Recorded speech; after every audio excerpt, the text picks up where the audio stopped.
Our community TV 5-minute podcast from Central Washington University began in 1989, bringing the high-tech industry of fish farming from Taiwan to Costa Rica. Now we can make all of Central America productive and drug-free with our advanced aquaponic technology. Aquaponics.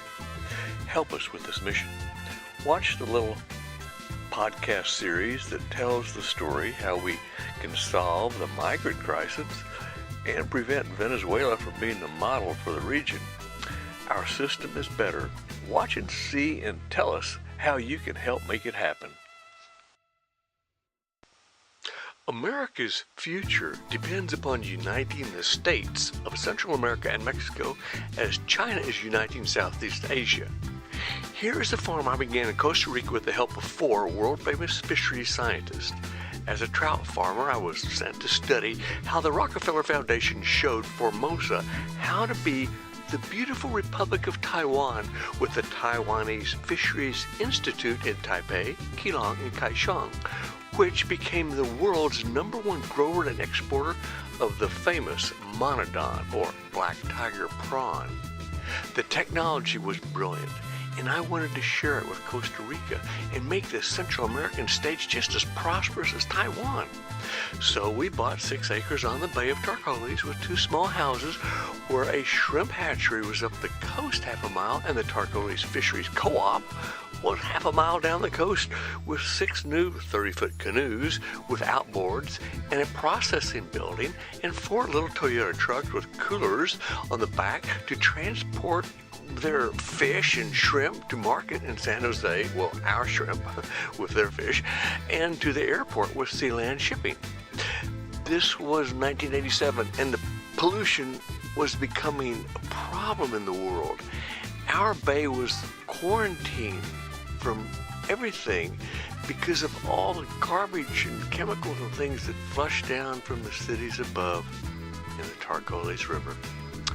So I talked to my scientist friends at Texas A&M Sea Grant and had an idea how to solve the riverine pollution problem that was filling the seas with plastic, styrofoam, and regular garbage.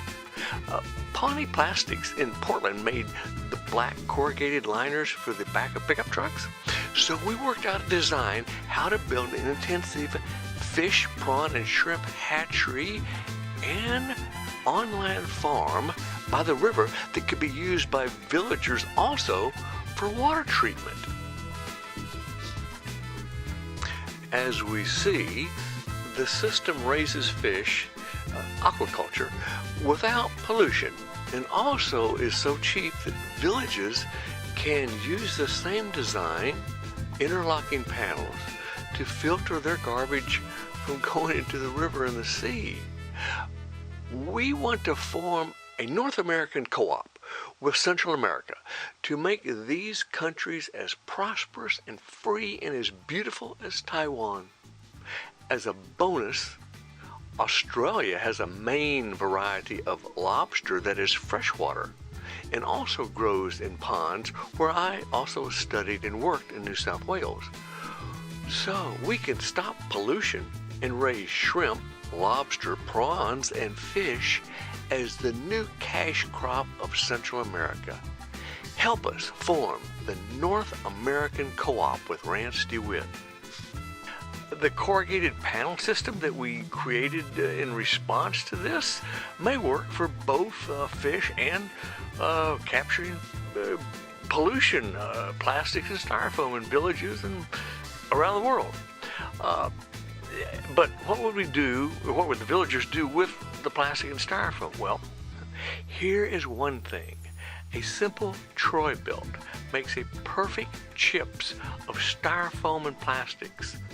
It shows how a really super concrete is made, so villagers could make beautiful adobe homes with the styrofoam and plastic they collect at the end of the river. Or if you want to help make this Pan Am Co-op work buy 100 of the books and ship them to me, or send them to all the bishops from Alaska and Argentina, so they'll get the idea, so they can help put their people to work, and everyone in the Americas can be prosperous. And so if we don't do this or something like it, then drugs, crime, unemployment, poverty, starvation, and financial crisis, what I lived through in Venezuela, could ultimately take its toll on all the Americas. So this may not be the only answer, but like the picture of a very, very special beggar in Mexico at my university, de las Americas, Tula, showed, there is nothing greater than shoes of the fisherman.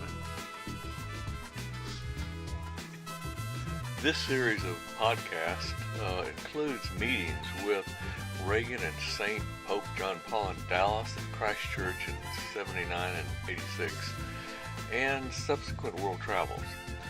The conclusion of those events is the expectation that our new Pope Francis will be another saint like John Paul and Reagan, and work with our President Trump to conclude the Oracle of Fatima, to consecrate all the Americas to Christ under the Monroe Doctrine, one nation's under God with liberty and justice for all. Donald Trump is in that spirit with Reagan and John Paul, but Francis is not. So what do we do? So that is our dilemma that we try to pursue a conclusion to.